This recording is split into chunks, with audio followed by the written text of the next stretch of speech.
ညတဲ့ကောင်မှညစာစားပြီးမနဲ့အထိအိမ်မပြောတဲ့နိုင်ငံတင်ကောဒီလိုနေနိုင်မှာဥရောပနိုင်ငံတွေထဲမှာမှစပိန်လူမျိုးတွေရဲ့အချိန်စရာဟာကမ္ဘာမှာအထူးဆန်းဆုံးဖြစ်နေတာကအခုတလော့ခီးသွားတွေကြားမှာအရန်ကိုရေပန်းစားနေပါတယ်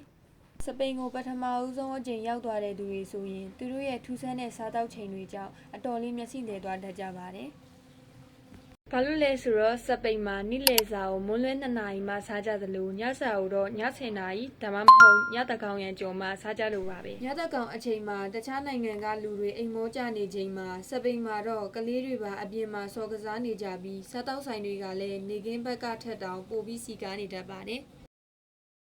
ဒါဟာစပိန်လူမျိုးတွေကပြင်းလို့ဒါမှမဟုတ်ညနေမှစားခြင်းလို့မဟုတ်ပါဘူးတကယ်တော့ဒါဟာဒုတိယကမ္ဘာစစ်အတွင်းကအချိန်စရာအမားတစ်ခုကြောင့်ဖြစ်လာခဲ့တာပါ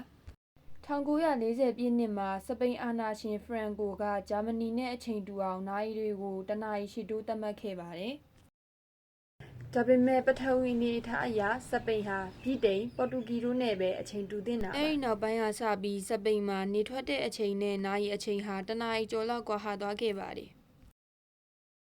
နာရီဟာ8နာရီထိုးနေပေမဲ့အပြင်မှာတော့နေဟာမဝင်သေးပဲလင်းထိန်နေစေပါပဲ။ကြောင့်စပိန်လူမျိုးတွေဟာနေဝင်တဲ့အထိစောက်ပြီးမှညစာစားကြရင်အခုလိုညတက်ကောင်မှစားတဲ့ဒလေးကအမြင့်တွယ်သွားခဲ့တာပဲဖြစ်ပါတယ်။စပိန်နိုင်ငံရဲ့ညမအိတ်တဲ့ယဉ်ကျေးမှုကအခုဆိုရင်ကမ္ဘာလှည့်ခရီးသည်တွေကိုဆွဲဆောင်နိုင်တဲ့ထူးခြားချက်တစ်ခုဖြစ်လာပါပြီ။